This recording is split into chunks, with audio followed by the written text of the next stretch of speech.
안녕하세요. 안녕하세요. 여기는 꿈 다시 보기 채널입니다. 오늘은 왕자의 게임을 다시 보는 시간입니다. 미드 왕자의 게임의 한 장면을 꿈과 같이 상징의 언어로 풀어볼까 하는데요. 저희는 왕자의 게임이 현대인을 위한 신화라고 생각합니다.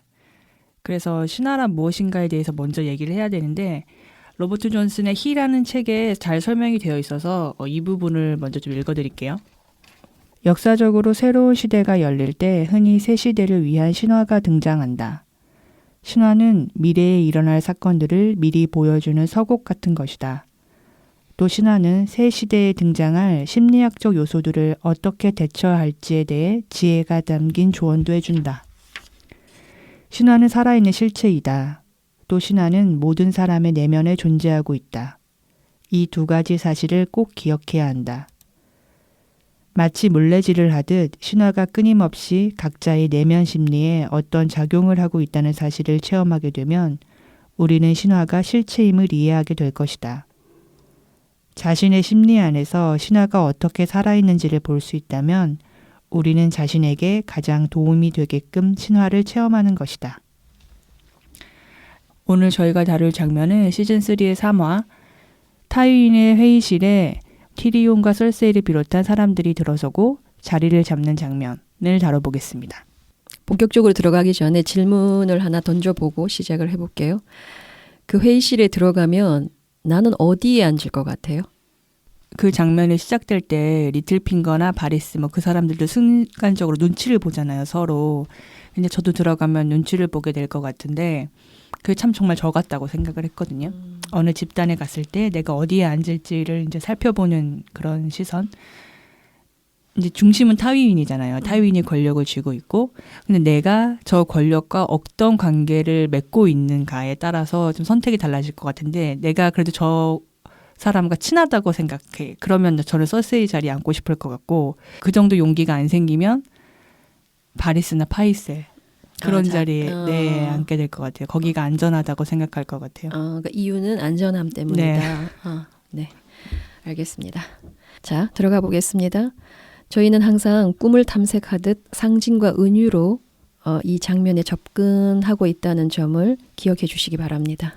7왕국의 수도 킹스랜딩의 수간이 된 타유인 라니스터.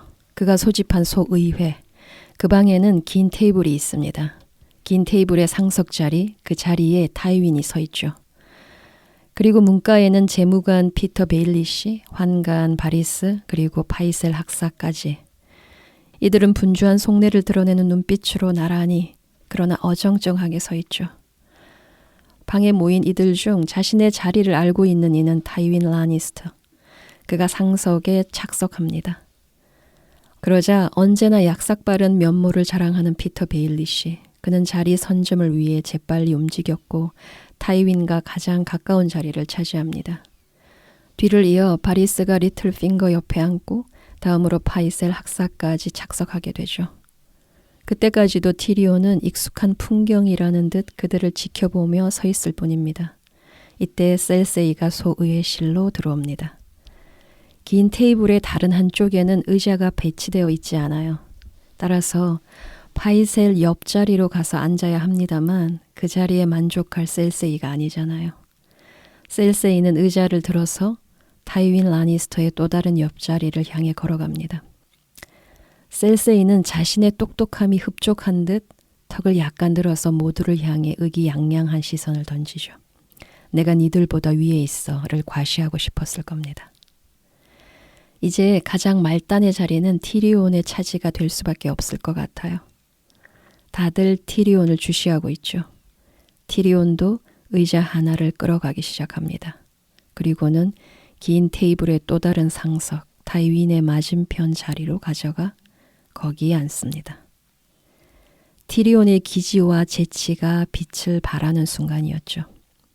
바리스의 표정에서는 티리온을 향한 경탄이 느껴질 정도였어요. 자, 그럼 타유인 라니스터, 셀세이, 티리온을 중심으로 풀어가 보겠습니다. 인간은 강한 집단 지향성을 가지고 있습니다. 집단은 필연적으로 권력을 발생시키고 서열이 정해지기 마련이죠. 누구나 사회 내 상석을 차지하고 싶어하고 권력의 주변에 머물기를 바라죠. 권력의 총애와 인정을 받고 싶기 때문입니다. 조직의 크기를 떠나 한 구성원으로 살아간다는 것은 자리에 대한 고민이 끊이질 않는다는 뜻입니다. 나의 자리와 역할을 어디로 정해야 할 것인지 고민할 수밖에 없다는 뜻이죠. 우리가 생존이라고 뭉뚱그려 이야기하지만 실상 힘을 행사할 수 있는 자리에 있고 싶다는 고백인 겁니다. 이미지를 상징과 은유로 풀어본다는 것은 그만큼 다양한 측면에서의 숙고가 필요하다는 얘기인데요. 누군가가 이러한 꿈을 꾸었다면 한 차원 관계 내 권력 구도에 민감한 이의 꿈으로 짐작할 수는 있을 겁니다. 자신의 포지션과 입지에 대한 이런저런 궁리가 많은 사람이 꿀 법한 꿈이라는 거죠. 자신의 자리를 보다 공고히 하기 위해 매 순간 고심하고 있을 겁니다. 이는 경쟁 사회 속에서 살아가는 이들의 숙명 같은 거죠. 많은 사람들은 조직과 관계 안에서 누구의 입김이 가장 센지, 자신이 미치는 영향력은 어느 정도가 될 수 있는지를 가늠해보고 지금 속한 이곳에서 얼마나 더 나아갈 수 있는지도 예측하고 싶어 합니다. 다른 이들보다 더 앞자리, 더 근사한 상석을 차지하고 싶은 인간의 욕망과 야심은 끝이 없기 때문입니다. 그렇기 때문에 좌절과 혼란은 끝없이 교차하기 마련이죠. 타이윈 라니스터의 회의실에 모인 이들은 우리의 내면에도 있습니다. 이들의 움직임을 통해 관계 내 권력 구도와 역학을 생생하게 지켜볼 수가 있습니다. 바리스와 파이셀은 권력욕에서 다소 거리를 두고 있는 반면 나머지 인물들은 권력을 위해 살아간다고 해도 과언이 아니지요. 타이윈 라니스터는 권력의 화신 같은 인물입니다. 권력의 속성들을 모아 하나의 인물을 창조해낸다면 그는 단연 타이윈 라니스터가 될 겁니다. 그는 나약함과 약점을 결코 용납하지 않아요. 그는 권력의 주체로서 명령을 내리기 위해 태어난 인물처럼 보였고 실제 그가 등장하는 모든 장면에서 그의 막강한 힘은 아주 두드러지게 부각되곤 했죠. 그의 주변 인물들에게 부여된 것은 오직 하나, 머리를 조아리고 복종하고 순종하는 것입니다. 타로카드 4번, 그 이미지와 그에 담긴 상징을 떠올려 본다면 그 황제의 모습이 타이윈 라니스터의 모습에 가장 부합할 것입니다. 그렇다면 우리 안에 무엇이 타이윈적 요소가 될 수 있는지 찾아봐야 할 것 같은데요. 어떠세요? 이 장면을 제 꿈으로 만약에 상상을 해본다면 내 안에 타이윈 라니스터 같은 사람이 있을 때 그러니까 그 사람의 발언권, 권력이 이제 굉장히 센 거잖아요. 그리고 나는 아마도 그 권력을 따르는 입장에 설 것 같아요. 저도 서세이나 리틀핑거처럼 내 욕망을 막 드러내지를 못해도 은밀하게 뒤에서 이제 쫓고 싶은 그 영향력 아래에 내가 있다는 것을 타인한테 어필하고 싶은 그런 사람일 것 같은데 내 안에서 되게 강하게 자리 잡고 있는 힘을 가진 메시지가 뭐냐면 저는 약육강식이더라고요. 아, 그래요? 네. 그러니까 왜 이 생각을 했냐면 최근에 제가 어떤 꿈에서 고양이들끼리인지 고양이와 다른 더 큰 동물인지 모르겠는데 큰 동물이 그 작은 고양이를 죽여요. 근데 그것을 보면서는 끔찍하기도 했지만 그냥 되게 자연스럽게 약육강식 먹이사슬 이런 생각을 제가 떠올려요. 이제 그러다가 그 다음에는 그 좀 더 작은 고양이가 그 큰 고양이의 목을 물거든요. 이제 그것이 저한테는 굉장히 충격이고 나중엔 그게 감동스러울 만큼 제 내면에선 잘 일어나지 않는 일인 거예요. 저는 타이윈 라니스터를 보면 실제로 보면 되게 무서워할 것 같거든요. 제가 갖고 있는 믿음은 그렇게 사회적 힘을 가지고 있는 사람의 생각 그리고 그 사람의 발언권이 더 진실일 가능성이 있고 진실이 아니더라도 어쨌든 힘을 발휘한다. 약자의 생각과 말은 힘이 하나도 없다. 그게 저한테 너무 강력하고 당연한 마치 그게 진실인 것처럼 언제 어느 때고 진실인 것처럼 그 생각이 저한테 굉장히 강하다 보니까 나는 약자란 말이에요. 내가 실제로 타이윈 라니스터 같은 사람을 봤다. 그러면 그 앞에서 저는 난 그 사람이 너무 무섭고 그 사람은 내가 가진 어떤 약점, 내 논리의 허점 너무 쉽게 간파할 것 같고 바로 그걸 부술 것 같고 그런 두려움이 있어요. 그래서 저는 절대 그 티리온의 자리에 앉지 못하거든요. 거기에 앉으면 난 바로 비난받을 것 같고 바로 이렇게 내쳐질 것 같고 그것이 또 나한테 너무 치명적일 것 같고 이제 그런 생각을 이제 가지고 있단 말이에요. 그러다 보니까 내가 살려면 강자의 옆에 서서 그 권력을 내가 갖고 다른 사람 앞에서는 마치 내가 힘이 있는 것처럼 약간 그렇게 나 스스로 약간 좀 착각하는 것도 있고 그렇더라고요. 그러니까 저의 믿음에서는 그 약자는 약자 자체로서 어떤 인정받고 존중받을 수 있다는 그런 생각은 없고 오로지 약육강식 그 생각이 엄청 크더라고요. 약육강식이라는 것이 선생님의 내면에서 가장 강력하게 돌아가는 어떤 신념, 네. 그 어떤 것도 이 신념을 건드리거나 자극할 수 없는 절대 무너지지 않는 네. 제가 선생님이 해준 얘기를 정리하고 푸는 방식이 될 것 같아요. 긍정적 측면이든 부정적 측면이든 타윈 라니스터는 너무나 막강한 권력을 가지고 있습니다. 그렇기 때문에 그런 인물이 우리 안에 있다고 할 때 내 안에 그런 인물이 있다고? 믿을 수 없어. 이렇게 반응하기가 쉽죠. 그러나 밀쳐내는 대신 내면을 찬찬히 살피다 보면 너무도 확고부동한 신념이라 그것이 신념인지도 모를 지경으로 마치 보편타당한 진리나 진실인 것처럼 믿고 있는 바가 저마다 있을 겁니다. 그것을 우리 안에 타윈 라니스터라고 할 수 있을 것 같거든요. 그러한 신념은 누구도 건드리지 못합니다. 타윈 라니스터가 한마디 명령을 내리면 그 나머지는 따르고 수행할 뿐입니다. 누구도 거기에 토를 달거나 이견을 내기는 어려워요. 만일 우리가 자신에게 충분히 진실할 수만 있다면 이 사실을 보다 수월하게 깨치고 인정하게 될 겁니다. 자신의 내면에 그 어떤 것도 영향을 미치지 못할 만큼 단단하고 강고한 신념이 있다는 사실을 말이죠. 그 어떤 것도 그 신념에 맞서지 못하는 겁니다. 이것이 잘 이해되지 않는다면 타윈의 내면으로 가볼 필요가 있는데요. 타윈의 내면에도 그런 목소리가 있었을 것 같아요. 당신의 막내 아들 티리온이 비록 난장이지만 누구보다 영민하지 않은가? 난장이로 태어난 것이 티리온의 잘못이 아님을 당신은 알고 있다. 그러니 막내 아들을 좀 더 품는 아량을 보여라. 이렇게 조언하는 목소리 말이죠. 그러나 그 목소리는 타윈의 내면에서 모기 소리보다도 더 미약할 겁니다.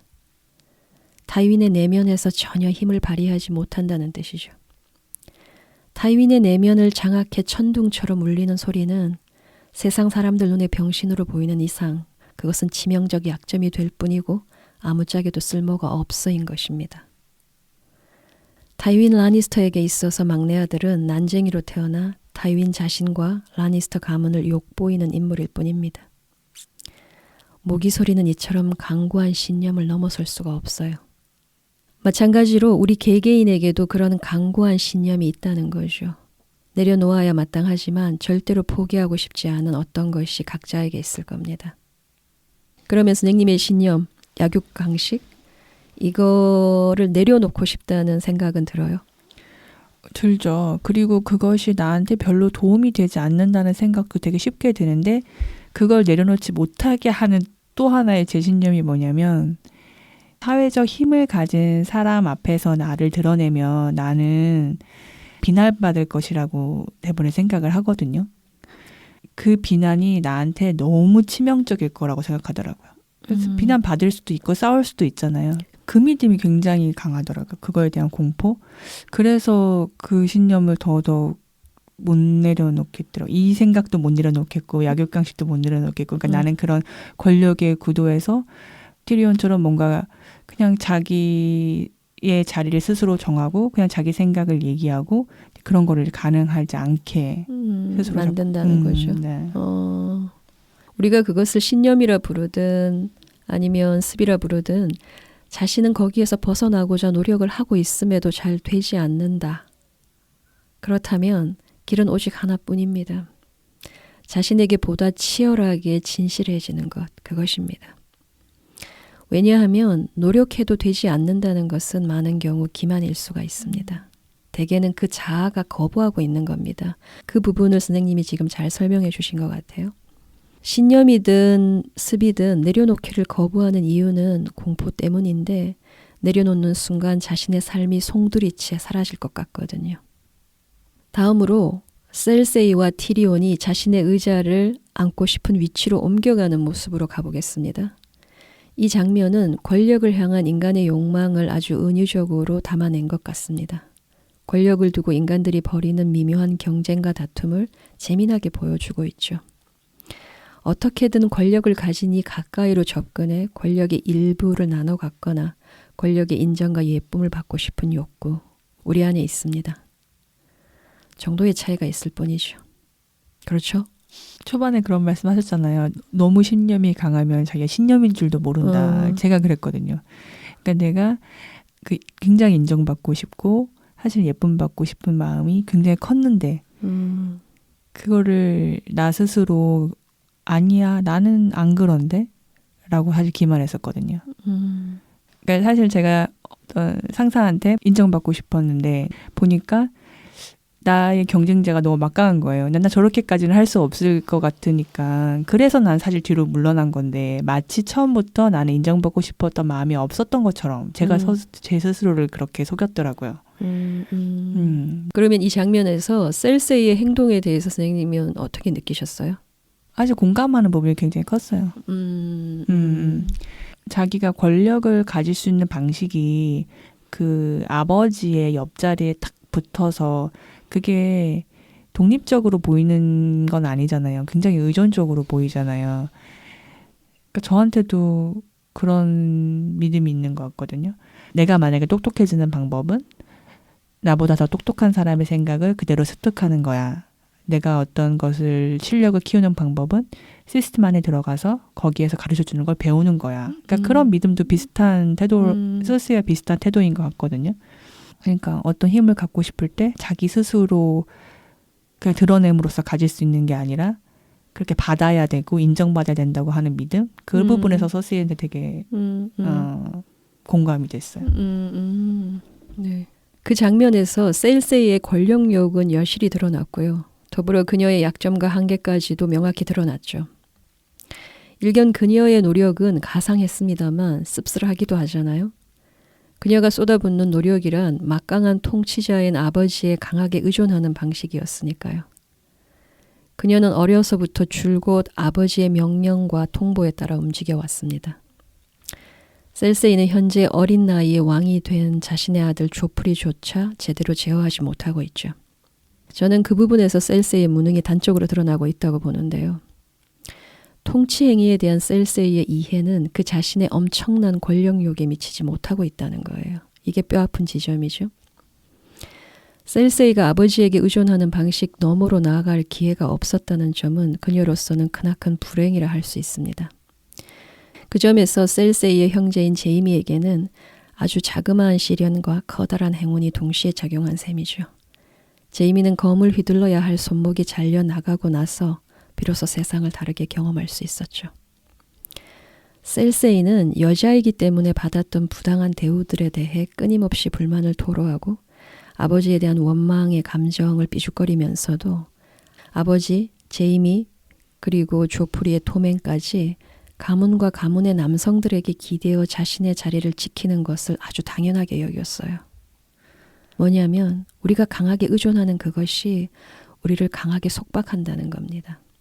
일평생을 성 안에서 보내며 권력 다툼, 그로 인해 벌어지는 잔인한 음모와 술수에 사활을 걸 뿐 단 한 번도 자신만의 여정을 떠나보지 못한 셀세이. 그로써 그녀는 자신 안에서 잔인한 괴물 이외의 그 무엇도 깨워내지를 못했던 것 같습니다. 뭐냐면 진정한 통치자의 가능성은 전혀 깨워내지 못했던 거죠. 때문에 셀세이는 끝없이 권력을 행사해 왔지만 이상하게도 그녀가 권력의 주체로 행위한다는 느낌은 적었던 것 같습니다. 그저 불만이 가득한 긴장된 표정과 의심을 품은 눈으로 주변을 이용하고 조종하며 일평생을 보냈던 거죠. 타이윈 라니스터 같은 강력한 아버지가 자식들에게 도구로 작용하는 경우는 현실에서도 허다하게 많아요. 이때 아버지란 실제 아버지를 뜻하기도 하면서 자신이 강하게 의존하는 모든 것을 가리킵니다. 자식들이 자생과 자립의 길로 나아가는데 그 아버지의 힘과 영향력은 아주 크나큰 방해가 될 수도 있어요. 아버지의 강한 통제만 감당할 수 있다면 그로써 누리는 것들도 엄청나니까요. 그래서 그들의 내면에서는 자신의 진실한 욕구를 탐색할 필요도, 자신의 잠재력에 대한 호기심을 일굴 필요도, 자신이 걸어갈 수 있는 새로운 길에 대한 탐색의 필요도 모두 억압되는 것입니다. 자, 이번에는 티리온으로 넘어가 볼까 하는데요. 그러면 선생님 내면의 그 다윈적 요소, 가장 강고한 신념, 그 신념에 맞서는 아주 미미한 소리가 들리나요? 그러니까 타윈 눈에 티리온이 너무 취약하고 견딜 수 없는 자기의 그림자였잖아요. 생각해봤어요. 내가 현실에서 제일 취약하게 보는 사람이 누굴까? 그러니까 그 사람의 특징이 뭐냐면 그 사람은 정말 자기의 취약함을 너무 드러내요. 오히려 그거를 이제 생존의 무기로 사용할 만큼. 약자의 자리를 선점해서 사람들이 자기한테 이제 어떤 동정을 하든 뭘 하든 그러니까 의존을 되게 적극적으로 하는 거예요. 근데 이제 그것이 그 사람 개인의 입장에서 봤을 때는 성장을 방해하는 요소일 수 있지만 만약에 제 내면의 인물로서 한 바라본다면 내가 내 그림자로서 바라본다면 저는 그 사람들 시선에 취약하게 보이는 걸 드러내는 걸 절대 못 하거든요. 그게 뭐 실제로 드러나든 안 드러나든 일단 나는 드러내면 안 돼. 절대 드러낼 수 없어 하고 꽉 움켜쥐고 만약에 그게 삐죽 드러나서 사람들이 알아챘어요. 그럴 때 너무 창피해. 너무 괴로워. 근데 그런 그 괴로움도 느끼지 않기 위해서 굉장히 내 감정을 억압하고 이런 거에 에너지를 많이 쓰는 사람이란 말이에요. 그게 나를 온전히 드러내는데 굉장히 방해가 되고 사람들의 시선에 놓여놔서 그냥 편하게 나를 드러내는 것을 해도 되지 않을까라고 생각은 하는데 내가 만약에 그 사람을 떠올리잖아요. 너무 괴로워요. 내가 그 사람처럼 취약함을 드러내는 내 모습을 상상하면 타이윈이 티리온을 얼마나 괴로워했을지 알겠어요. 절대 인정할 수 없겠구나라는 게 공감이 될 만큼 세련되지 않고 수려하지 않은 그런 모습을 사람들 앞에서 드러내는 나를 상상하면 그게 굉장히 괴롭더라고요. 티리온 역시도 셀세이처럼 의자를 옮겨갑니다. 그러나 그가 선택한 자리는 긴 테이블의 다른 한쪽, 타이윈 라니스터의 맞은편 자리였어요. 그 자리는 아버지로부터 가장 먼 자리인데 이로써 셀세이의 방식과 대비되는 선택을 하고 있음은 아주 두드러집니다. 동시에 아버지의 맞수가 되는 자리죠. 어쩌면 이때부터 이미 타이윈 라니스터의 최후는 운명지어지고 있었는지 모르죠. 명석한 두뇌를 지닌 난장의 티리온, 그는 권력의 속성과 사람들에 대한 이해가 아주 뛰어난 인물입니다. 태어나면서부터 세상은 그에게 가혹하고 잔인했죠. 그러나 인생의 쓴맛을 통해 차곡차곡 축적된 지혜는 이후 적재적소에서 아주 요긴하게 쓰였죠. 티리온은 전략과 전술을 활용하는 측면에서 뛰어났습니다. 셀세이에게 가장 아쉬운 부분이라 할 수 있는데요. 셀세이는 온갖 음모와 술수를 전략과 전술로 착각하고 있는 듯 행동하는 것 같았거든요. 타이윈은 셀세이에게 너가 딸이기 때문에 인정하지 않는 것이 아니라 스스로 똑똑하다고 착각하고 있기 때문에 너를 인정하지 않는 것이다 라고 차갑게 말하기도 합니다. 티리온의 성정은 잔인함과는 거리가 멀었지만 그렇다고 음모와 술수에 잘 걸려들지도 않았어요. 그러면서도 게임을 하는 일원으로 진흙탕에서 마구 뒹구는 것도 마다하지 않았죠. 긴 테이블 양 극단에 앉은 티리온과 타이윈, 그들은 서로를 마주하고 있습니다. 뭐냐면 타이윈의 대극적 위치에 티리온이 있다는 뜻입니다. 상징적 측면에서 대극은 정신 안으로 통합될 필요가 있다는 것을 함의합니다. 타이윈의 입장에서 보자면 티리온의 특성과 자질을 자신의 일부로 인정하고 껴안기 위한 노력을 했어야 한다는 뜻입니다. 타이윈의 무기, 신중함과 노예함이 고통이라는 장애를 만났더라면 아마도 지혜로 나아갈 수 있었을 겁니다. 꿈에 등장하는 난쟁이는 내면 깊숙한 곳에서 오는 인물이거든요. 난쟁이는 자아의 협소한 논리에 갇혀 살아가는 인간으로서는 생각지도 못한 지혜와 해결책을 안겨주는 인물이란 말이에요. 실제 티리온도 마찬가지였잖아요. 좌절하고 있는 존 스노우를 향해 아주 따뜻한 조언을 건넸고 다리가 마비된 브랜이 다시 말을 탈 수 있도록 특수 안장을 설계해 주기도 했죠. 그러나 인내심 많은 타이윈은 약함만은 견디지 못합니다. 타이윈 라니스터에게 있어서 약함이 만천하에 드러나는 것은 자신과 가문의 위상을 위태롭게 몰아가는 것입니다. 약함을 결단코 용납할 수 없죠. 그러나 억압한다고 사라지거나 소멸해 버린다면 우리가 살아가는 지구는 곧 천국과 다르지 않을 거예요. 전쟁과 질병, 불행도 사라질 테니까요. 실제 억압은 반란과 역습을 불러올 뿐입니다. 타이윈의 막강한 권력도 그 운명을 피해가지는 못했어요. 그의 맞은편에 앉아있던 막내 아들, 모든 이들, 심지어 어린아이조차도 올려다봐야 하는 고통 속에서 버티며 살아온 티리온. 그 덕분으로 삶과 인간에 대해 예리하고 깊게 통찰할 수 있는 눈을 소유하게 된 티리온. 타이윈이 티리온에 의해 죽음을 맞이할 날이 다가오고 있습니다. 그러나 실상 타이윈 자신이 억누르고 거부한 것들이 타이윈을 죽인 것입니다. 내 안에 타인적 요소가 있다. 내가 타인에 이입해 본다. 이거 자체가 저한테 되게 힘들더라고요. 서세이한테는 되게 아마 대부분의 사람들이 그럴 리가? 뭐 이런 생각을 할 특히 거예요. 여자들은 더 그럴 것 같아요. 서세이한테 너무 이입이 잘 되면서도. 근데 그만큼 내가 가진 권력욕을 인정하지 못하는 부분도 있는 것 같고 내가 그런 권력을 가질 수 있다는 믿음도 없는 것 같고 그러니까 권력을 가질 수 있다는 믿음이 없는데 권력욕이 크니까 이제 생기는 많은 일들이 있을 것 같아요. 혼란스럽겠지. 예. 내가 그렇게 열망한 그 타인의 입장에서 티리온을 바라봐야 뭘 두려워하는지도 알겠다. 이제 이런 생각이 드네요. 아까 비난과 취약함에 대해서 얘기했는데 그것보다 더 구체적이고 내가 진짜로 강력하게 믿고 있는 신념을 사실은 더 깊게 들어가서 찾아내고 싶어요. 네, 감사합니다. 오늘 얘기는 여기까지고 다음 시간에 다른 장면으로 찾아오겠습니다.